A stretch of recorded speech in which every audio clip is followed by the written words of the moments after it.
Hello and welcome to Self-Publishing Insiders with Draft Digital. My name is Mark Leslie Lefebvre. I am the Director of Business Development for Draft Digital, and I am the pinch hitter for Jim Azevedo, who normally hosts this show. I am so excited to be here today because I have in the room with me a fellow Canadian, and I've been watching Jim. I've been learning from his professionalism. So I've actually prepared questions and a bio just like a professional interviewer would do. So I'm going to start off with our guest's bio. Before becoming a multiple award-winning mystery and thriller author, Tikiri Herath managed risk for Canada's top federal agency and for NATO in Europe, which means she's probably the only thriller writer who can say her day job was scarier than her fiction. But I don't know. Her fiction's got some really tense moments in it because I've loved her novels. But born in Sri Lanka, raised in Southern Africa, and educated across 3 continents, this self-described fifth culture kid now calls Canada home, where she's published more than 17 novels across the Red-Heeled Rebels, Merciless, and Tanya Stone FBI K9 thriller series. Earned a dozen literary awards, including the Eric Hoffler Award, and racked up millions of page reads. She's also rock climbed, bungee jumped, flown upside down in a stunt plane, and parachuted solo. So when Tikiri talks about taking the leap into a writing career, she means it literally. Please welcome to Self-Publishing Insiders, Tikiri Herath. Welcome. Thank you, Mark. That was a fantastic welcome. Thank you so much. I am excited to be here, and I've been following your career as well, which is just as, far more stellar than any one of us that I know. So thank you. I'm honored to be here, Mark. Well, I'm honored that we get to have you here on Self-Publishing Insiders because I had the very privilege and luxury of getting to see you on person and stage earlier at Toronto Indie AuthorCon in Toronto a month or two ago. But let's dig into some of this stuff because I think it's so important to get to, talking about pivoting and that. So you, before becoming a writer, you spent years in risk management for Canada's top federal intelligence agency. What was the moment that you knew it was time to walk away and try your hand at fiction? Let's talk about that origin story.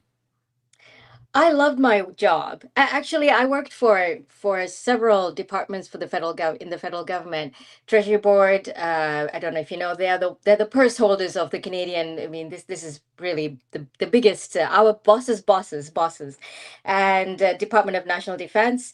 Our intelligence agency, which is Communication Security Establishment, which is the NSA's equivalent in Canada, and dare I say better, because we have a bunch of very smart people in Ottawa and elsewhere doing good work for us for the safety and security of our country. I was really proud. I was recruited to CSC while I was in the university when they came in, and I joined. I absolutely love my job because it was intellectually stimulating, right? It was when there are these problems, how do we resolve them at various, whether it's projects, whether it's large scale, whether it's departmental level, and in some cases even at the national level, how do we figure these questions out? How do we look into the future? We don't have a crystal ball. I'm only sharing. I get excited because I love my job. At the same time, I don't think I am cut out to be a bureaucrat. I think my personality lends, and I'm sure there are people in my department who are just took a deep sigh of relief when I left, because I am not. I'm an entrepreneur. I don't think I'm allowed to swear in this, but I'm a shit disturber. I pardon my language, everybody. A poop disturber. We'll just go with that one. Yes, there we go. Please, my apologies to it's everybody. all good. I think people have heard that term before. There's even best-selling books that have that in the title, so you're fine. You're fine. It's true, but I was thinking about what do I do next, so now I've forgotten your question. All to say was I was really excited. I think also it's important to take some moments to reflect on whether the culture, the work, the intellectual, the capacity that you're. Sometimes I would go in because of the bureaucracy. I felt I was working at 10%, and I was like, oh, but I want to do 100, but I can't because there's so many guardrails, as they should be, and it took me a really big incident where it shook me up and I decided, no, it's time for me to make a change. If not, when? And life is too short. So I can go into that, but I completely didn't answer your question. Did I, Mark? That's okay. It's okay. It's all just part of a conversation. But I guess I'll kind of pop up a comment as well as incorporate that into a question that I was thinking about wanting to jump to next, which is kind of related to that. So Layla says pivoting to an author career really does feel like the dream, but gosh, doesn't it feel intimidating to think about? And to that point, I just wanted to say, so, you know, that background, you managed risk professionally. But how did you apply that skill when it came to the exit plan from that career that you just talked about and into this kind of somewhat terrifying world of being a writer? I love that question. So I'm using all the words I shouldn't be using. I was going to say I'm anal retentive. We're You allowed might to have say anal retentive. oh yeah, It's a okay. psychology term. Yeah, yeah. Oh, good. There's somebody there just really mad at me right now. But so I was kind of, I think I had some, I feel privileged because I had that experience. So one of the projects I planned was around a $900 million program, I guess, 12 years long, that was to upgrade a whole bunch of infrastructure. And my job was to just figure out the planning. And I told myself, if I can do that, and we got the money from Treasury Board, not me. I mean, my bosses went and said, Madame et Monsieur, s'il vous plaît, can we please, you know, here is the business case. I thought, if I can be the brains behind doing all the little putting the pieces of the puzzle and the plan together, why can't I plan? So that was that confidence, perhaps irrational confidence and then when I did make the leap, I have to tell you, I was terrified and I realized, no, this is playing with other people's money is very different from playing with my own money. But I made, I did a business plan. I created a 10-year vision for myself. And then I looked and said, I am going to pretend this is just another project I'm planning. And I did a financial plan. And of course, I did a risk management plan for myself. And then I also did a contingency assessment. Sorry, I'm using these big words to say this is just project management 101. So I did apply to myself, but here's where it hit me. I was talking to Joe Solari at one point later, and he said, Tikiri, you overplan because you've been in that business of, especially in the government context, I think you probably have been too restrictive. So there is negative side to that, right? Because then I tend to I'm thinking all of the like in government when you plan it, you go, oh, we have stakeholders. I you know in the as a novelist, who are my stakeholders? My readers, potential agents, publishers, and you start thinking too much when you need to let go. So there are people I real see who have let go, lawyers, doctors who just let go, and they've done fantastic. And I might have pulled in the reins too much. So learning that balance was hard, but that's how I did a plan, and then I iterated every year. I made sure to look back, and of course, me being anal retentive, I am uh, Mark, I cleaned toilets to go to university. I was an immigrant girl at 19. I started with 20 bucks in my pocket, and I paid for my first couple of years working for Laurel Point in Victoria as a chambermaid. I'm saying this to say that I know the value of a dollar for me. And so the financial plan, so I was very frugal with the money that I made for the 15 years I worked, and at NATO three more years. So I put it all into savings, and then I made sure that there was enough to last me a couple of years. And I know not everybody has that, but I think living frugally and then preparing and planning was helpful. But at the same time, as Joe said, too many guardrails. Let go, Tikiri, and enjoy life. Wow. When did you have that conversation? So this, for anyone who's not familiar, Joe Solari is one of the masterminds behind Author Nation as well. When was that conversation with Joe?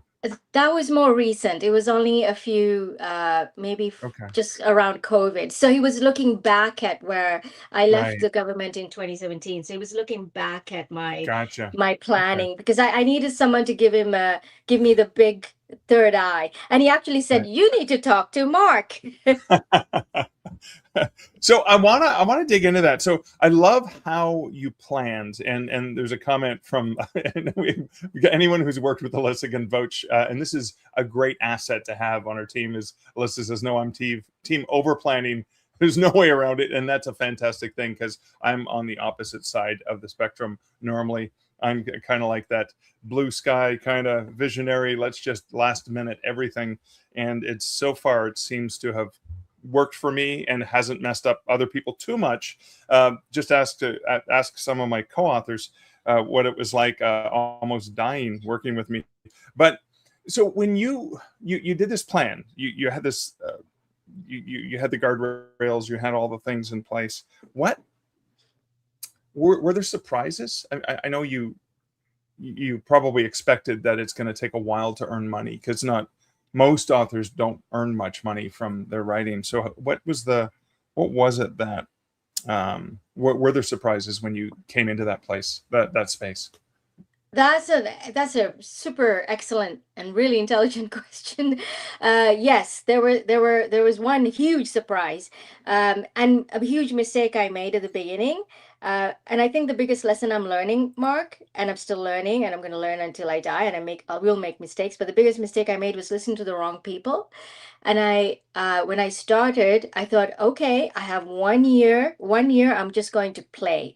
I did, regardless of what my guardrails. I did decide. And also, when you leave a structured environment after so many years, university, then public sector, then organizations like NATO, they're huge bureaucracies, and there's always a structure to the work you do. And all of a sudden, I had nothing, and it's free falling, and now I have jumped off a plane with a parachute on, and I decided, and I have to tell you, when you jump off, when you jump up, I've only done it once, and it was solo, so myself. When you taking the leap is the hardest part. When the instructor said, "Tikiri, go," I was, you just have to jump, and then your heart is just beating up million miles an hour, and then the parachute opens and you're free falling, and it's the most beautiful thing. Now, this is how I celebrated my bachelor's degree from UVic a long time ago. So I thought, okay, how can I apply that to this feeling I'm having right now? I just let go of the plane, of the parachute, not the parachute, but the organization, and I'm here free falling. Let me enjoy it. And so the first year I muddled through, and that's when you make mistakes. And I give myself grace because I didn't know what I was doing, and I listened to the wrong people, and they looked at my background, and they said, "You have all these amazing risk management, corporate experience, write nonfiction books and do a course." And my gut was screaming no, Mark, because I had already written a novel at that time, and yet they made perfect financial and logical sense.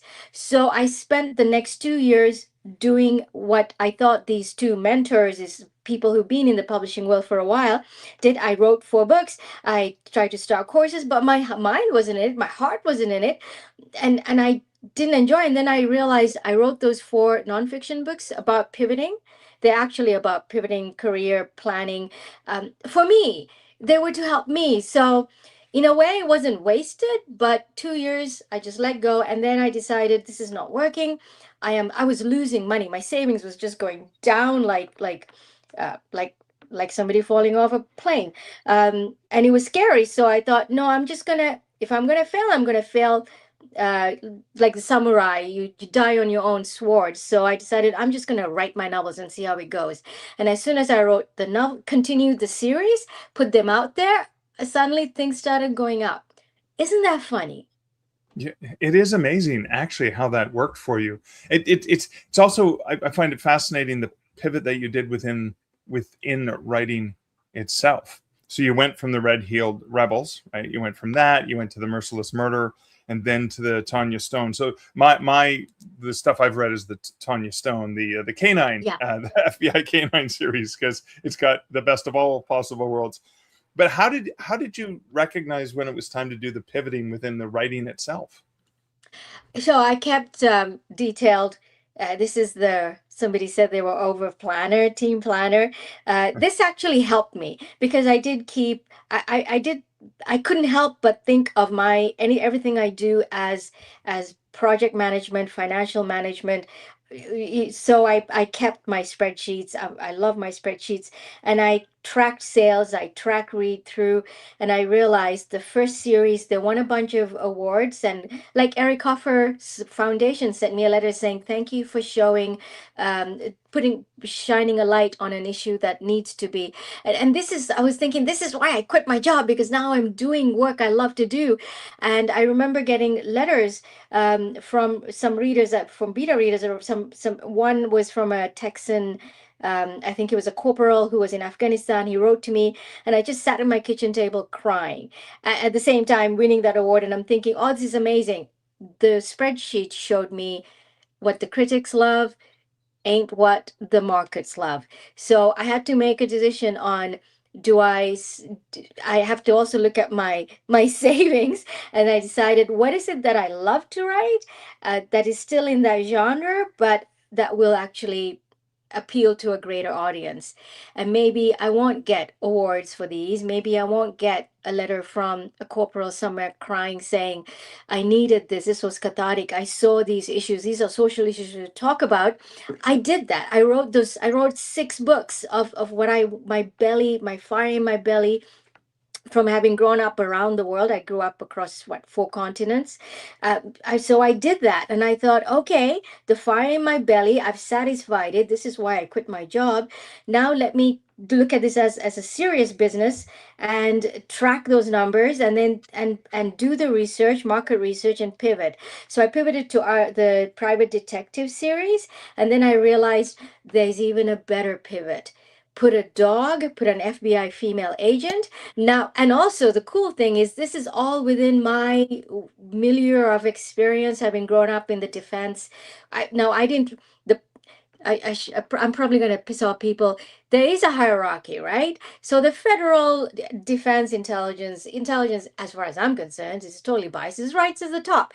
Then you have the defense, and then you have the military, and then you have the federal police, and then you have the local police. So there's a hierarchy there. And I thought, why don't I just go down into the FBI level, and I can play there. It's still within that overall law enforcement, safety, security industry. And I thought, if I put a dog at the FBI agent, and the first book has a 250 million download, pardon me, 250,000 downloads, which was really shocking. This is Oh, yeah. from promotions. Yeah, of course. So let's talk about what are some of those successful promotions that have worked for you. And that because you made the first book free? Is that one of the strategies you used? Oh, Mark, I did a couple of things. You're gonna love Yeah. this. I went wide with that series. Well, how did you know I was going to love that? I, and I'm going to tell you one more thing, and this is totally not to flatter you, but so those other books were in KU, the first 2 series, Yeah. and I don't like the roller coaster of KDP.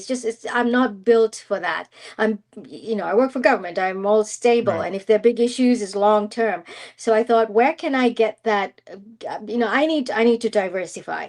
I diversify with my investments. I need to diversify with my own business. It just made logical financial sense. And then for the long term, I'm not here to make a quick buck. If I wanted to make a quick buck, I'll go back to the 6-figure salary I made for working for the government. I mean, why would I quit my job and then get into some get rich quick? I'm doing this because I have a fervent belief that this is what I want to do and what I love to do. I was born for this. So I decided I was going to, where was your question now? Sorry, your question was about promotions. Yes. Yeah. So I read your book, and I highlighted, I think that was the book I've highlighted the most. It was an easy book to read. It was not that long, but it was highly concentrated with valuable information. And I just have to say I put it all into application, and I took the third series, which was written very much to a market that exists, and then I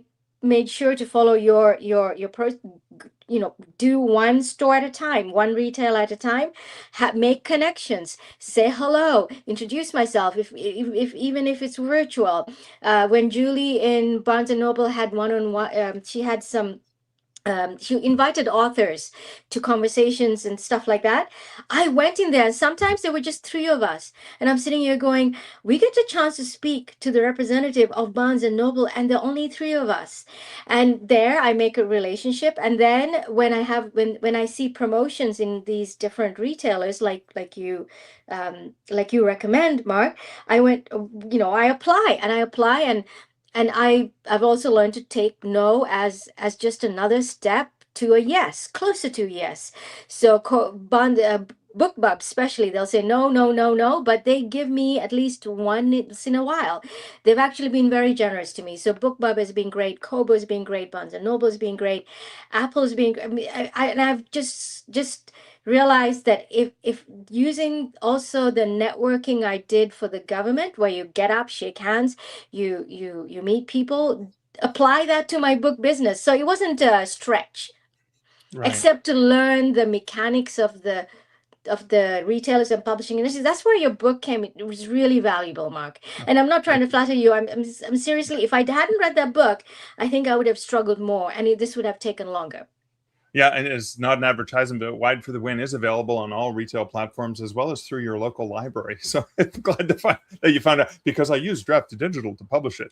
But I want to go to a specific strategy related to that, because I remember talking to you or learning something about your books and seeing the covers and going, "Oh, this is my cup of tea. I want to read these things," but I couldn't until the Tanya Stone books. I found them on Kobo and went, yay, now I can finally read them. And that's one of the things, is because people read on Apple, or they read on Barnes & Noble, or they read on Kobo, or whatever the platform is. They're not necessarily going to migrate for the author. So I'm so thankful to you that I got to enjoy those books, because they were easily available on the platform that I prefer to read on as well. Oh, So no, thank yeah. you for picking them up. Oh, no, they're fantastic. But okay, speaking of that, so that series carries a beloved character from some of your earlier books into obviously a very hot subgenre with canine and all the stuff. But was that a creative decision that you had made because you love the character so much? Was it a business decision? Was it a combination of both? Combination. I don't know if you feel this way, Mark, but I finished my first series. I mean, I made my Fire in the Belly series about world women around the world, Yeah. kick-ass women. I wrote that book, and the series, pardon me, 6 books, and I was depressed. It was so weird. I was like, oh, so I finished it and I sent it to my editor, and my editor came back and said, great, here. And then it went up to the retailers, and I was walking around my condo here going, oh, like it's like having a breakup. It was really sad. There was grief. It was really weird. It was strange. Maybe I'm alone in, I don't know. I don't think I'm alone. And then I thought, okay, so I can't, I love these characters. They're my family.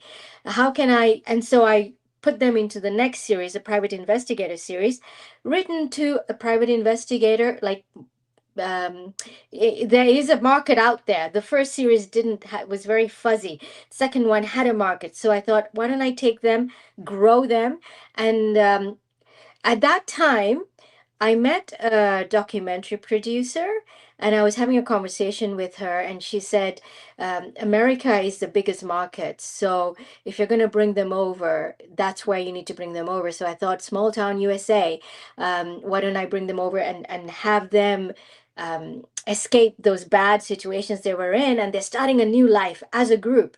And my readers tell me, thank you for keeping the gang together, this found family. So start a new life. Some of them marry, some of them, they date within each other.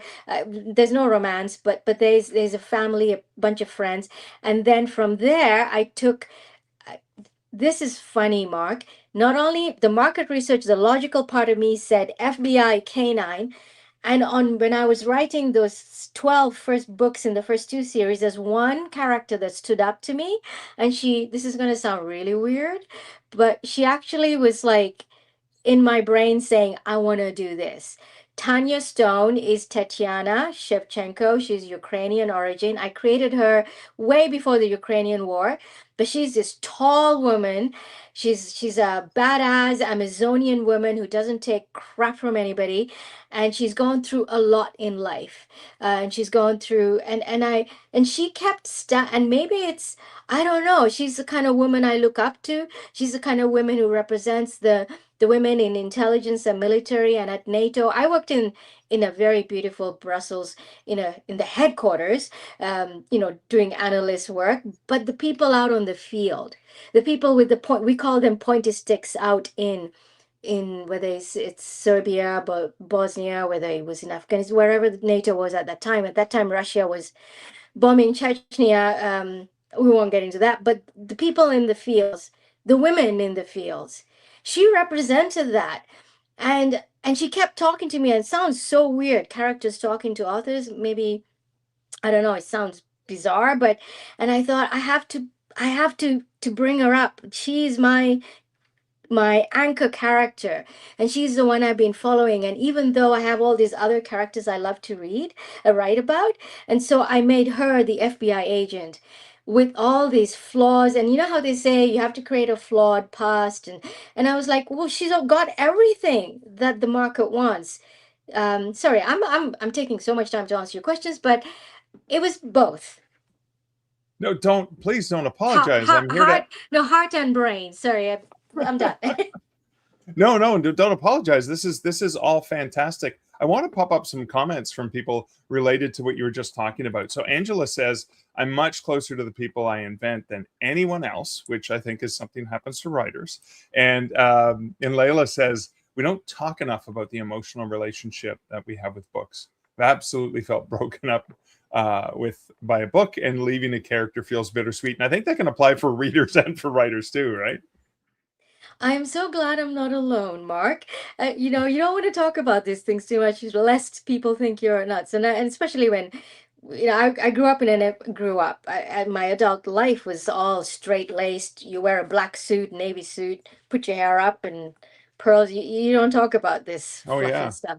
So I'm still a little uncomfortable, and I feel like, it's just weird to me. But I'm so glad I'm not alone. So thank you for the comment.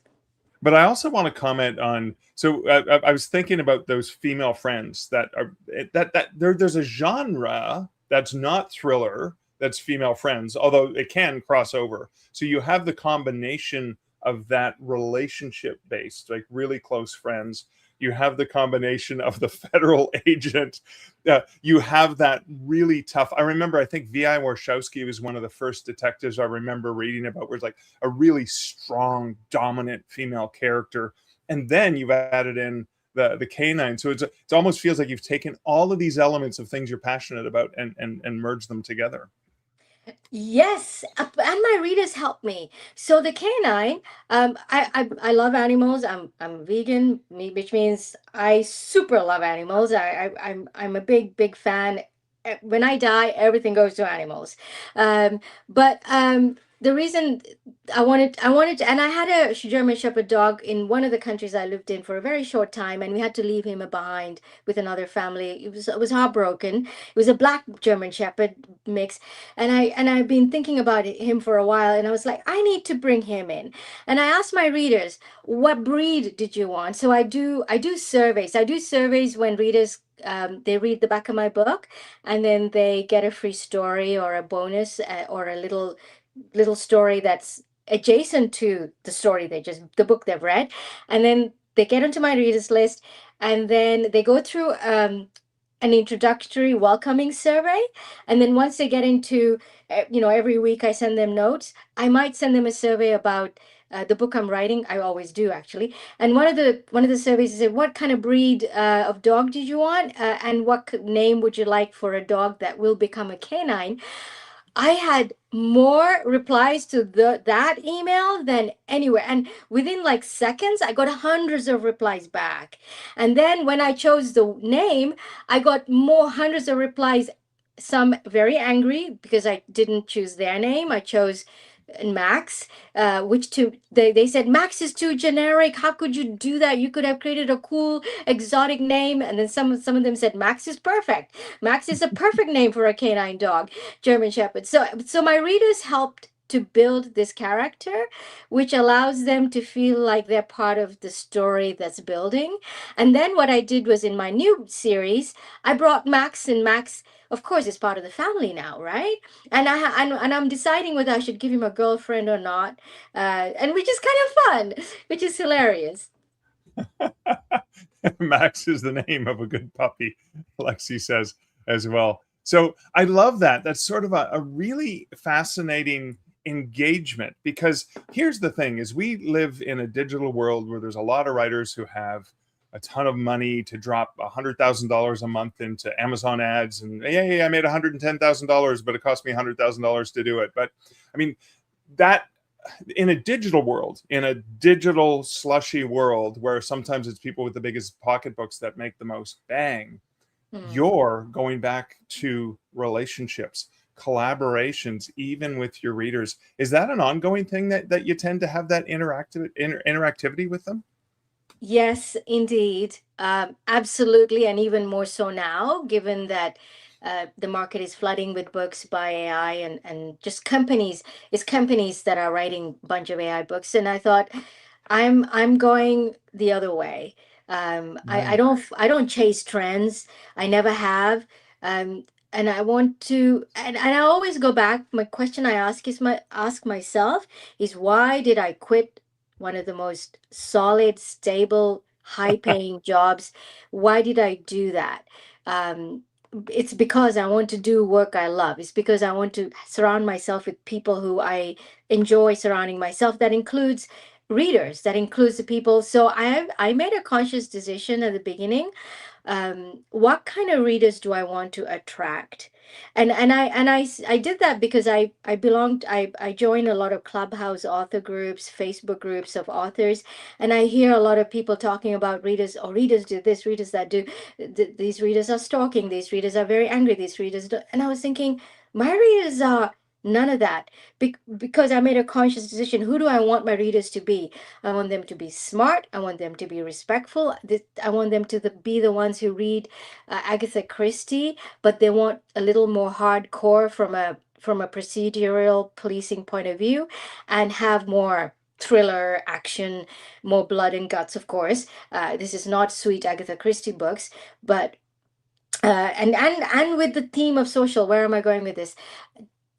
That I consciously decide on who my readers are. So something happened a couple of years ago. I hired somebody to help me with my MailerLite newsletters list, and accidentally she sent my home address to 2,000 of my readers. And because I've cultivated those readers, um, I got readers writing to me saying, "Be careful, this happened, Tikiri." It's like these are my mother's age or my grandmother's age. Some of them are now my age, and they're like my friends. They're my community. They're my tribe. And they're from everywhere, from South Africa to most of them are from Midwest U.S. And they're from the UK, Australia. The nurses and former judges and former sheriffs, female law enforcement officers who are now retired. So these are the people I want to hang out with. And because I thought of that way, I just have a conversation with them through email, through newsletter. And I also started a subscription service with a company that I stopped, but now which I'm transitioning to Patreon. And so I want to continue this because this is where I quit my job for, a really good job, to have fun, to enjoy, to be creative, and to come up with a new tribe that who doesn't exactly think like me, but who all want justice in a world where justice isn't guaranteed, right? We look around us, and I saw things when I grew up in Africa, in Asia, even in Europe, and even when I worked at NATO. I mean, working at NATO, you look around, you see Russia bombing Chechnya.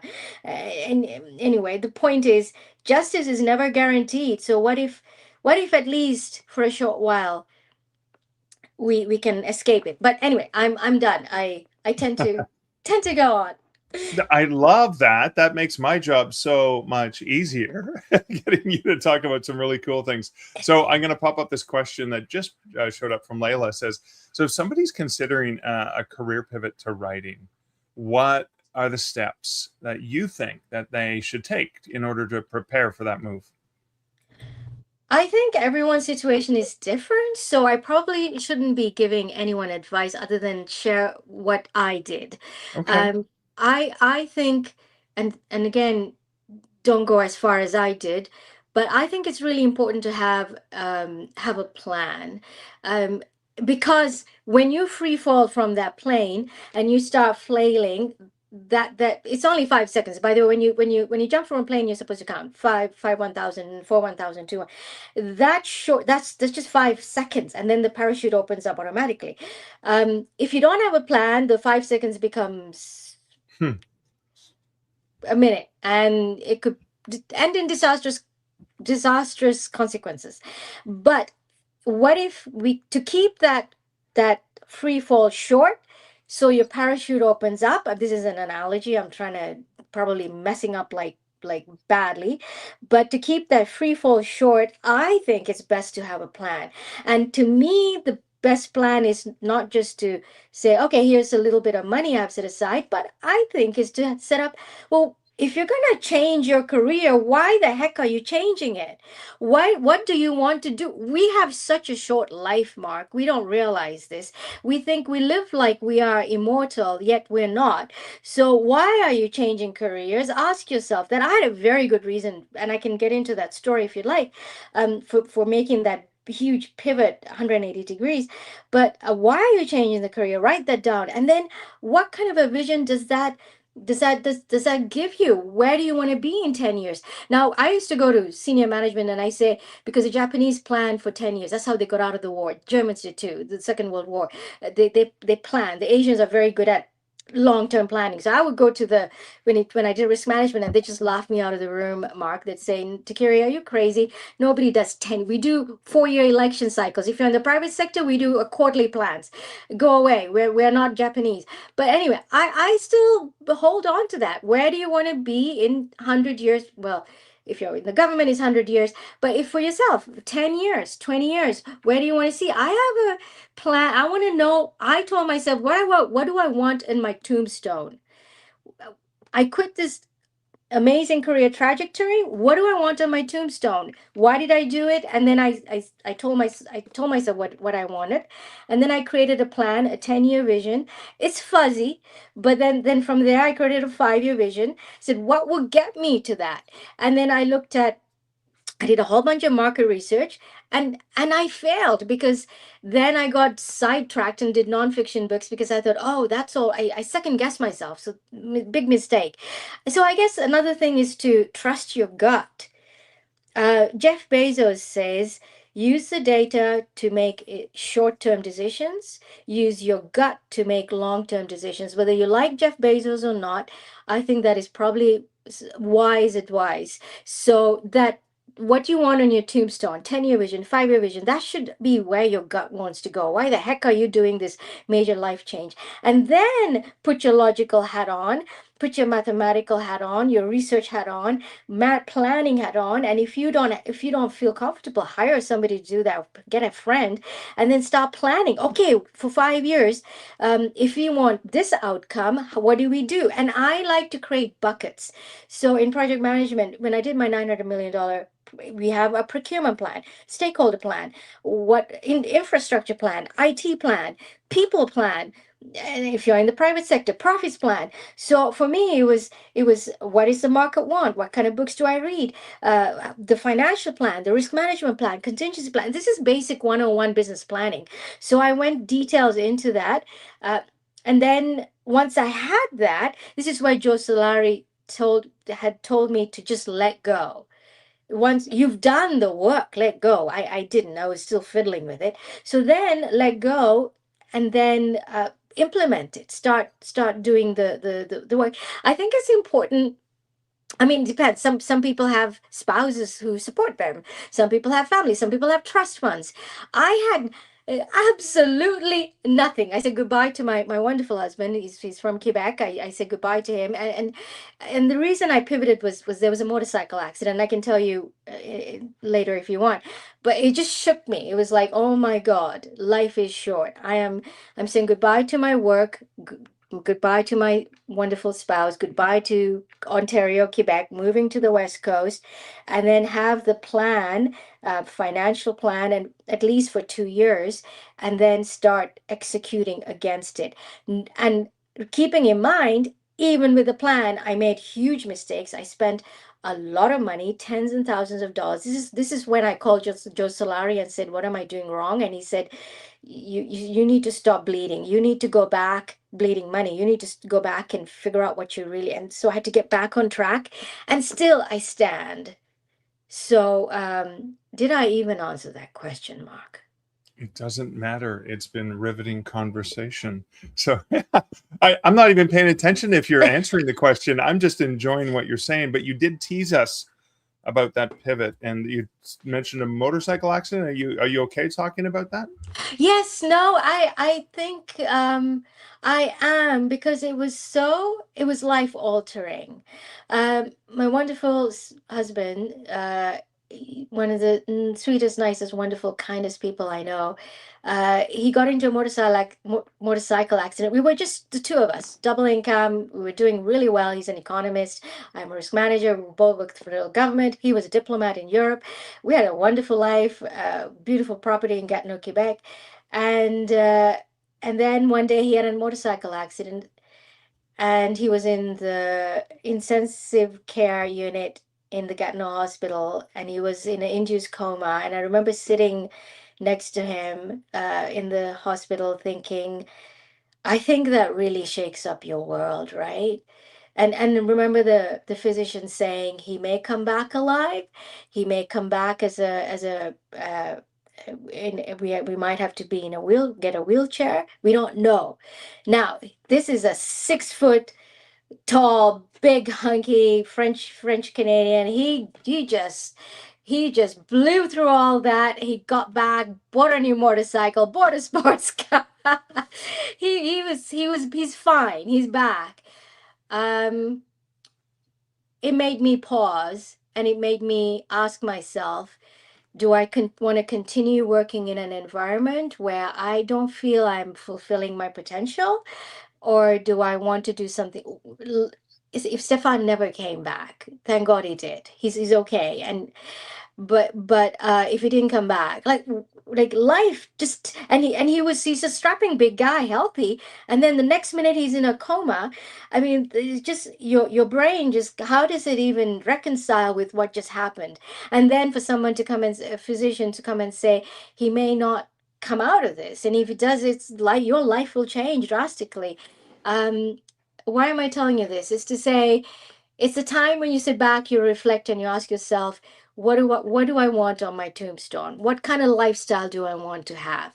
And the lifestyle that I wanted to have was to be on the West Coast, to look out my window and see the Pacific Ocean, which I do now, to do work I enjoy doing, to be my own boss. As much as I loved my work, I wanted to when I get up in the morning, Mark, and as you know, financially, it may be sometimes it goes up and down a little bit, especially when I was in KU. It was really rough, but now it's just with Wide is a whole different story. But um, at least I, like the samurai, if I die on my own sword. And I'm proud of what I do. I make the decisions. I have control of my time, my planning, my visions, my work. And it's up to me to decide. That gives me all this control and responsibility, which may be daunting, but it's freeing, it's liberating, right? I'm speaking to the converted because you did the same. Oh my God. Thank you so much for being vulnerable and open and sharing that. It was so very inspiring. And just to confirm from the previous question, comment says you did answer the previous question. Have a plan, trust your gut, put process in a bucket plan at some point, like go and stop tinkering. But oh my God, such phenomenal conversation. Can you please, just before we go, let listeners know where they can find out more about you so they can learn more about your awesomeness and maybe even get a chance to check out your awesome books? Oh, thank you. Just go on my website. It's tikiriherath.com. You'll find everything there. And I don't do social media much. One more thing to say is that I do everything I do without hanging out in social media, which I know a lot of people do. But I think you can make a living without doing social media and ads. Though I'm getting into it right now. Awesome. Yeah. Thank you for having me. Thank you so much. Please hang out so we can have a post interview chat in the green room. For everyone watching, thank you guys so much for your comments and questions. It is so important that you like, share, comment, subscribe so you don't miss out on fantastic guests like Tikiri, my fellow Canadian, as I go to the little Canadian flag going across the screen there. I'm my Canadian. Yeah. Be sure to bookmark d2dlive.com. And if you haven't signed up for an account for your own publishing at draftdigital.com, go ahead and do that. And Tikiri, thanks again so much. And thank you, everyone, for watching. Thank you. Ebooks are great, but there's just something about having your words in print. Something you can hold in your hands, put on a shelf, sign for a reader. That's why we created D2D Print, a print-on-demand service that was built for you. We have free, beautiful templates to give your book a pro look, and we can even convert your ebook cover into a full wraparound cover for print. So many options for you and your books. And you can get started right now at draftdigital.com.